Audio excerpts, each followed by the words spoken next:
بسم اللہ الرحمن الرحیم۔ RFI ٹاک کے ساتھ میں ہوں نصرت مرزا۔ آج کے پروگرام میں ہم خصوصی طور پر ISIS یا ISIL یا داعش کے بارے میں گفتگو کریں گے، جس کی جو سرگرمیاں پاکستان میں حد سے بڑھ گئی ہیں، اور اس نے ہمارے مسلح افواج پر، ہمارے پیراملٹری فورسز پر اور ہمارے جو اسٹریٹجک جو سول جو معاملات ہیں اس پر حملے کرنے شروع کر دیے ہیں، اور اس کی تعداد جو ہے بہت تیزی سے بڑھ گئی ہے۔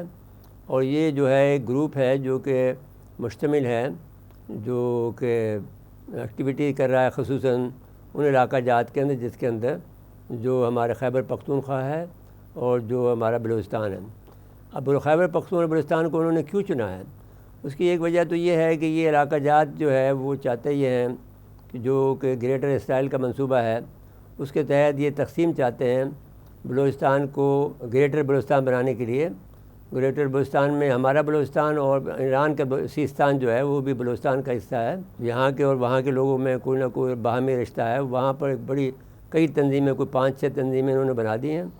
کسی کو وہ کوئی ویسٹرن ملک سب کر رہا ہے، کسی کو وہ انڈیا کر رہا ہے، کسی کو اور دوسرے مڈل ایسٹ کے ممالک کر رہے ہیں، اور ان کی پناہ گاہیں کہیں یورپ میں ہیں، کہیں ہالینڈ میں ہیں، کہیں پر وہ سوئٹزرلینڈ میں ہیں، اور وہ خصوصی طور پر ایکٹیو ہیں۔ پہلے جو یہ ایکٹیویٹی تھی وہ زیادہ تر پہاڑی علاقہ جات میں ہوتی تھی، لیکن اس وقت جو ہے بلوچستان میں یہ ساری جو میدانی علاقہ ہے، جو تربت سے جو شروع ہو کر اور پھر نیچے تک آتا ہے، یہاں پر یہ بہت ایکٹیو ہیں اور یہ بہت زیادہ ایکٹیویٹی کر رہے ہیں، خصوصاً وہ علاقہ جات جہاں پر کہ یہ ہمارا سی پیک گزر رہا ہے اس پر یہ ضرور حملے کرتے ہیں۔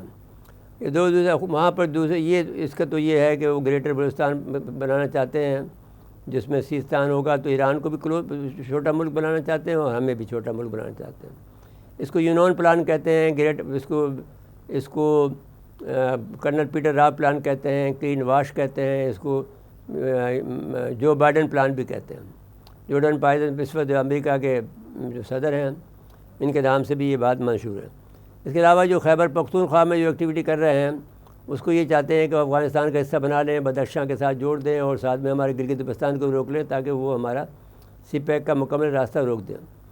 اب یہ ہمارے لیے ہے کہ ہم نے اس کے لیے جو پیش بندی کی تھی وہ یہ کی تھی کہ ہم نے اس پیش بندی میں بار بار لگا دی تھی افغانستان کے اندر۔ یہ میرا انیشیٹو تھا، اور اس وقت کہ میں نے چیف آف آرمی صاحب جنرل راحیل شریف کو اور جنرل بلال اکبر صاحب کو میں مشورہ دیا تھا کہ آپ فوری طور پر یہاں بار بار لگا لیں، تو انہوں نے لگا لی تھی، اور ابھی بھی لیکن تو کوئی 200 کلومیٹر کا فاصلہ ایسا رہ گیا ہے جہاں پر انہوں نے بارڈ کو توڑ دی ہے، جو کہ خیبر پختونخوا میں، وہاں سے ہی حملے کر رہے ہیں۔ تو وہاں پر جو ہے تحریک طالبان پاکستان ایکٹیو ہے، اور یہاں پر جو ہے وہ یہاں پر یہ بلوچستان لبریشن آرمی ہے، اور بہت سے اور لبریشن نام کے رکھے ہوئے ہیں، اور ساتھ ساتھ کے اندر جیش العدل جو ہے وہ ایران میں ایکٹیویٹی کر رہی ہے۔ تو یہ سارے جو ایسٹ ہے وہ مغربی ممالک کے ہیں، انڈیا کے ہیں یا دوسرے ممالک مڈل ایسٹ کے کسی کنٹریز کے ہیں۔ تو اب ایسی صورتحال کے اندر جب ہم دیکھتے ہیں تو یہ ایک بڑا منصوبہ ہے جس کو ہم کاؤنٹر کرنے کے لیے ہمیں ایران کو اور پاکستان کو متحد ہونا پڑے گا۔ ایک تو یہ بات ہوگی، اور ہم نے اپنے طور پہ یہ کوشش کر رہے ہیں، اور چین کو بھی ہمارا ساتھ دینا پڑے گا۔ چین کو 1-2 آدمی کے مر جانے پر جو ہے وہ خوفزدہ نہیں ہونا چاہیے، کیونکہ وہ ایک بڑا ملک بنے جا رہے ہیں اور ٹیکنالوجیکلی بہت ہائی چلے گئے ہیں۔ تو ہمارے لیے یہ اب سوال یہ ہے کہ داعش کا نام کیا پڑا۔ ایک تو یہ ایک امپورٹنٹ بات یہ ہے کہ ساری دنیا میں سوال ہو رہا ہے، لیکن لوگوں کو پتہ نہیں ہے کہ داعش کا مطلب کیا ہے۔ یہ ایک قسم کی پیش بندی کی ہے انہوں نے، امریکنوں نے، کیونکہ ہمارے ہاں ایک زمانے میں اسلامک اسٹیٹ آف خراساں ہوا کرتی تھی، جس کی سرحدیں جو ہیں ایران، ترکی اور پاکستان کے جو ہمارے علاقہ جات ہیں، کہ سندھ کے علاقہ جات ہیں، پنجاب کے کچھ ملتان تک یہاں پھیلی ہوئی تھی۔ وہ ریاست جو ہے، ریاست خراساں جو ہے، اسلامی ریاست خراساں جو ہے، وہ ہمارے ہاں جو ہمارے مذہبی رہنما ہیں، ہمارے ہمارے جو قصص ہیں، وہ جو اولیاء کرام کی ہیں، یا ہمارے مفکرین کے، اسلامی مفکرین کے، ان میں موجود ہے کہ یہ دوبارہ سے ہماری نشست ثانیہ ہوگی، عظمت ہماری مسلمانوں کی عظمت جو ہے ایک دوبارہ سے بحال ہوگی، اور اس کا نام خراساں سے ہی ہوگا۔ یہاں سے لوگ جو ہے کالے جھنڈے لے کے نکلیں گے، اور وہ پھر جا کر وہ سیریا کے ذریعے سے کہیں فتوحات کریں گے۔ تو اب ہمارے پاس یہ اس کی پیش بندی کے لیے، اس کو روک تھام کے لیے اس کو مغربی ممالک نے، اور خصوصاً دوسرے اس میں انڈیا بھی شامل ہے. انہوں نے کہ ISIS اس کو بنا دیا جس کو جو کہ بالکل فیک ہے, جھوٹے ہیں, ان کا تعلق اسلام سے قطعاً نہیں ہے, یہ اسلام کے نام کی کوئی چیز نہیں رکھتے ہیں, یہ ایک بہت بڑے کفر ہے. اور یہ وقت یہ ہے کہ اس وقت حکم یہ ہے کہ اس وقت میں اگر آپ کو دعوت دیں تو آپ کی تلوار کو توڑ دو, اور اس کے لیے کبھی بھی آپ ان کے ساتھ نہ جاؤ. تو یہ حکم کی تعمیل کے اندر ہمارے مسلمان ممالک میں سے جو پہلے کچھ لوگ آئے تھے, خصوصاً یورپ کے لوگ بہک گئے تھے, جو یورپ میں مسلمان تھے بہت غصے میں تھے, وہ اس میں شامل ہوئے تھے. بعد میں معلوم ہوا کہ وہ اب یہاں پر کوئی تمیز نہیں ہے. ایک خاتونوں بھی, بہت سی خواتین بھی شامل ہو گئی تھیں. ان سے ایک خاتون کا بیان آیا کہ یہ لوگ ایسے ہیں کہ جو ایک خاتون کے اوپر 10 مرد جو ہے وہ اسے شادی کر لیتے ہیں یا اس کے ساتھ میں زنا کرتے ہیں.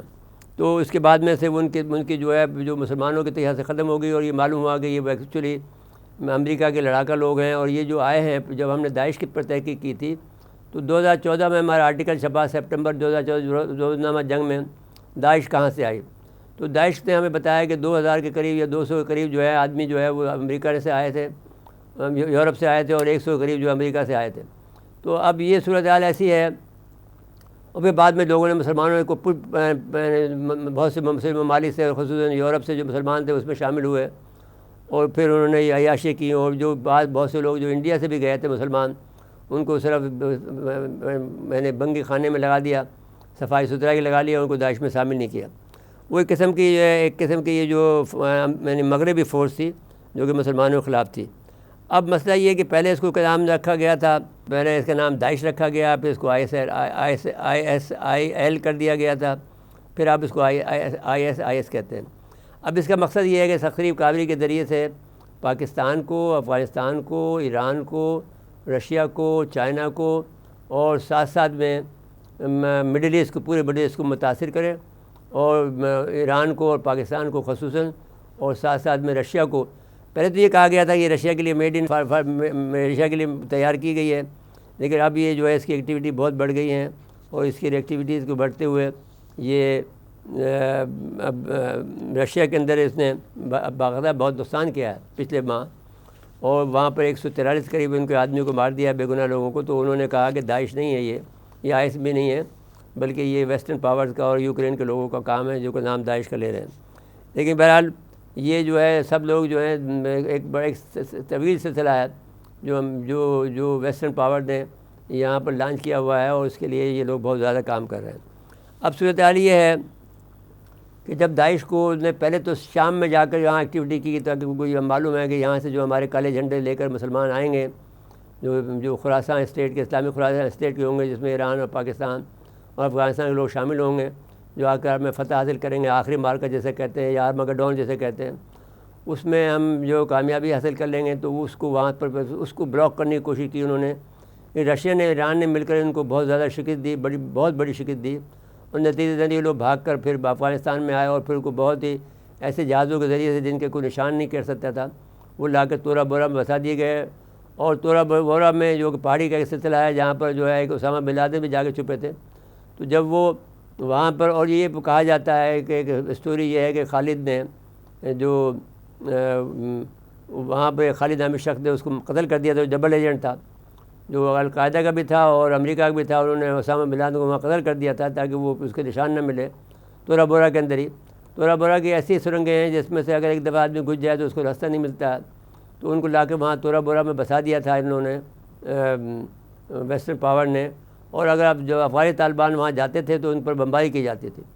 تو اس وقت میں کچھ پھر بعد میں ان کی جھڑپیں ہوئیں. ان جھڑپوں میں وقتی طور پر انہوں نے افغان طالبان میں ان پر قابو پا لیا. اور افغان طالبان میں جب قابو پا لیا تو بات سمجھا گیا کہ جلال آباد میں جو 2019 کو حملہ ہوا اس میں بھی بہت زیادہ اس سے اندازہ ہوا کہ ان کا مقصد کیا ہے. یہ دہشت گردی کریں گے ہر قسم کی, جس میں جو سوسائڈل خودکش دھماکہ ہوگا, ریموٹ کنٹرول سے دھماکے ہوں گے, اور بہت سے اور طریقے استعمال کیے جائیں گے جو کہ انہوں نے کیے ہیں اور کر رہے ہیں. اب ایسی صورتحال میں جو افغانستان میں بھی شروع ہو گیا ہے, ایران میں بھی شروع ہو گیا, پاکستان میں بھی شروع ہو گیا.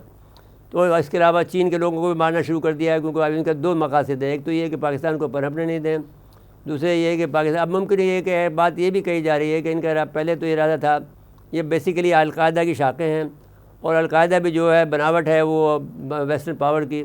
تو اب وہ ایک تو یہ کہا جا رہا ہے کہ وہ کہ یہ پہلے ان کا ارادہ تھا عالمی تھا، اب ان کا ارادہ یہ ہو گیا کہ ایران پاکستان کو ہی کنٹرول کر لیا جائے، تو ان کے لیے چھوٹی سی اسٹیٹ بن جائے تو یہ پھر وہاں سے آگے چڑھے. تو وہ اب اس میں ظاہر ہے کہ دو طاقتیں ہیں، یہ آسان کام نہیں ہے. تو اب افغان طالبان کو ابھی تک یہ بات سمجھ میں نہیں آ رہی ہے، کیونکہ وہ تحریک طالبان کو سپورٹ کر رہے ہیں. وہ سمجھتے ہیں کہ یہ ان کے جو ارادے ہیں وہی ہمارے. تو آپ کو یاد ہونا چاہیے کہ وہاں کیا ہوا، سعودی عرب میں کیا ہوا ہے. سب سے پہلے تو عثمانیہ کیسے تباہ ہوئی. ایک جو ہے وہ آدمی جو ہے وہ بن کے عربی جانتا تھا اور بہترین عربی بولتا تھا، جس نے جو لارنس آف بیریویا کہلاتا ہے، اور اس نے ساری تمام سلطنت عثمانیہ کو تباہ برباد کر دیا. چھوٹے چھوٹے ملک بنا دیے، سعودی عرب، قطر، بحرین، عمان، اور یہ سارے سلطنت عثمانیہ کے حصے تھے، سعودی عرب بنا دیا. چھوٹے سے 1200 آدمی نے حملہ کیا اور فتح کر لیا، اور پھر بعد میں عراق میں قابو کر لیا، شام میں الگ ملک بنا دیا جو سب کو سب حصہ تھا. اور سلطان صلاح الدین ایوبی کی جو مزار ہے وہ شام میں ہے، اور وہاں وہ شام کا علاقہ جو ہے وہ دے دیا اس کو، فرانس کو دے دیا. تو فرانس کے جو جنرل نے آ کر ان کی قبر پر لات بازی کرنا کہ رائٹ سلطان صلاح الدین وی ہے کم بیک. اب صلاح الدین نے ان کو شکست دی تھی رچرڈ کو، اور رچرڈ جو انگلستان کا بادشاہ تھا اس کو بڑی شکست دی تھی. تو اس لیے آ کر وہ اور فرانس کے لوگوں کو بھی شکست دی، فرانس کے لوگوں کو بھگا دیا تھا. ان میں رفت پیدا ہو گئی تھی کیونکہ فرانس کے لوگ انتظار نہیں کر سکتے تھے. وہ جو مشترکہ جو فوج آئی تھی، جو متحدہ فوج تھی یورپ کی عیسائیوں کی، ان سب کو شکست ہوئی اور وہ بھاگ گئے. تو فرانسیسی پہلے بھاگ گئے اور رچرڈ آخر میں گیا. رچرڈ کا تو حال یہ ہو گیا تھا کہ وہ مردہ حالت میں تھے، اس کے ملک میں بغاوت تھی، اور صلاح الدین نے ایک دفعہ اس کو پکڑ بھی لیا تھا، زخمی بھی کر دیا تھا. لیکن پھر اس کو زخمی حالت میں اس کو کیمپ میں چھوڑ کے چلا گیا. اس کے بعد میں رچرڈ نے اس سے صلاح الدین سے کہا کہ بھائی ہم کب تک لڑیں گے، تم اتنے مہربان آدمی ہو، تم سے ہم کیسے لڑ سکتے ہیں. اب چاہتے تھے ہمیں مار سکتے تھے، لیکن تم مجھے کیمپ میں چھوڑنے آئے ہو تو اتنے بڑا آدمی کہاں ملے گا. پھر ان کو کچھ صلاح الدین نے ان کو وہ کوئی مراد دی اور اس میں لبنان کا کچھ حصہ دے دیا، اور اس طرح سے وہ انہیں جان بچا کر اپنے فیس سیونگ کر کے وہاں چلے گئے. تو اس لیے صلاح الدین کو یہ یہودی بہت مانتے ہیں، اور وہ اس لحاظ سے وہ وہاں پر ایک کرد اسٹیٹ بنانا چاہتے ہیں جو کہ 5 ملکوں کو توڑے گی، جو کہ شام ہے، ترکی ہے 2، 3 عراق ہے، 3 ایران ہے، 4 اور آذربائیجان. یہ پوری ایک بیلٹ میں وہ کردستان بنانا چاہتے ہیں. اس شکر کے لحاظ سے کہ انہوں نے جو عیسائی ظلم کر رہے تھے وہاں پر بیت المقدس میں، وہ اس کے صلے میں ان کو دینا چاہتے ہیں، اور ساتھ ساتھ میں نقصان بھی پہنچانا چاہتے ہیں. تو اب یہ داعش جو ہے یہ الگ بات ہے اور یہ القاعدہ کی تنظیم ہے. تو اب سوال یہ ہے پیدا ہوتا ہے کہ اس سے کیسے نمٹا جائے. تو ہم یہ بات بتانا چاہتے ہیں کہ یہ بات تو آپ کو سمجھ میں آ گئی ہوگی کہ داعش کا جو مقصد ہے وہ ایک قسم کی پیش بندی کی گئی ہے تاکہ جو سلطنت اسلامیہ خراساں ہوگی جو کہ باقر میں لڑے گی اور ارمغدون لڑے گی اور جیتے گی، اور حضرت امام مہدی علیہ السلام کا ظہور ہوگا. تو وہ سارے باتوں کے اندر جو منظرنامہ بن رہا ہے، اس منظرنامے کو کے لیے ایک انہوں نے ایک ایسی فیک فورس پیدا کی ہے، اس کا پریمپٹ کیا ہے، اس کو روکنے کی کوشش کی ہے، اس کے ساتھ دباؤ کرنے کی کوشش کی، جو رکے گا نہیں کیونکہ حکم الہی ہے. تو اب اس کے علاوہ لیکن یہ تکالیف آئیں گے، اس کو ہمیں بڑی دانش مندی کے ساتھ اس کا مقابلہ کرنا ہے، ایران کو کرنا ہے، اور خصوصاً طالبان کو سمجھنا چاہیے جو کہ بہت دانش مند لوگ ہیں. اگرچہ وہ بہت سادہ ہیں، پگڑ پہنتے ہیں، ٹربن لگاتے ہیں، صافہ باندھتے ہیں. صافہ ہمارے لیے ایک عزت کا مقام کی بات ہے، اور ہم ان کو بڑا بہادر اور بہت ذہین اور عقل مند سمجھتے ہیں. اور ہم نے ان کو 2 مرتبہ ساتھ دیا. ان کو یاد رکھنا چاہیے کہ جو رشیا USSR کو شکست نہیں دے سکتے تھے، سوویت یونین کو شکست نہیں دے سکتے تھے اگر ہم نہ ہوتے تو ویسے امریکہ کو بھی شکست نہیں ہو سکتی تھی. اور یاد رکھنا چاہیے کہ تمہارے 12,000 آدمی یا 10,000 آدمی یا 5,000 آدمی ان کو شکست امریکہ کو نہیں دے سکتے. ہماری تربیت ہماری ہے، ہماری ٹیکٹکس ہماری ہے، ہم ہتھیار ہم نے آپ کو دیے ہیں. تو اس کے باوجود آپ اب انڈیا کے آپ دوست بن رہے ہیں، آپ امریکہ کے دوست بن رہے ہیں، آپ نے سیکرٹ افواج سے معاہدہ کیا ہوا ہے. آپ جھوٹ بولتے ہیں کہ آپ نے اب جو امریکہ کے جو وہاں پر جو ڈرون ہم کر رہے ہیں وہ صرف ان کو طالبان کو تحریک طالبان کی حفاظت کے لیے ہیں اور ISIS کی حفاظت کے لیے کیے ہوئے ہیں. آپ کو کچھ نہیں کریں گے. وہ بدخشاں میں پھر رہے ہیں اور پکتیا میں پھر رہے ہیں جہاں پر یہ لوگ موجود ہیں، ISIS کے لیے ان کی حفاظت کر رہے ہیں اصل میں. تو اب سوال یہ ہے کہ پاکستان کہیں اس پر حملہ تو کیا ہے، لیکن پاکستان بہت زور حملہ کرے گا ان کو، اور افغانستان کو اس پر ناراض نہیں ہونا چاہیے بلکہ ساتھ دینا چاہیے افغانستان کو ساتھ دینا چاہیے پاکستان کا. تو ایسی صورتحال میں ہم سمجھتے یہ ہیں کہ یہ افغانستان کے لیے خطرہ ہے، ایران کے لیے خطرہ ہے، سعودی یونین کے لیے خطرہ ہے، چائنا کے لیے خطرہ ہے، ایران کے لیے بھی ہے اور ترکی کے لیے بھی ہے اور سارے مڈل ایسٹ کنٹریز کے لیے ہے، تو یہ اور عالمی خطرہ بھی ہے۔ تو جب یہ آگ پھیلے گی تو یہ کیا سمجھتے ہیں کہ مغرب اس کی لپیٹ میں نہیں آئے گا، مڈل ایسٹ کے لوگ نہیں آئیں گے، سعودی عرب نہیں آئے گا، اور دوسرے ممالک جو مڈل ایسٹ کے وہ نہیں آئیں گے، سب آئیں گے اس کے اندر۔ لبنان بھی آ گیا، آ چکے ہیں آلریڈی، یمن آ چکا ہے۔ تو وہ یہ بات جتنے بھی وہ لوگ کر رہے ہیں یہ اپنے لیے قبر کھود رہے ہیں، اور ہم سمجھتے ہیں کہ اس سے بعد آنا چاہیے، اور ہم یہ سمجھتے ہیں کہ پاکستان کو بالکل ہمت کے ساتھ میں اور پورے مسلم دنیا کو پاکستان کا ساتھ دینا چاہیے اور ان کو شکست دینی چاہیے۔ جو مغرب طاقتوں کا جو منصوبہ ہے اس کو ناپاک منصوبہ ہے، اس کو ناکام بنانا چاہیے۔ ناظرین کرام، اس کے بعد اجازت لیتے ہیں، اللہ حافظ۔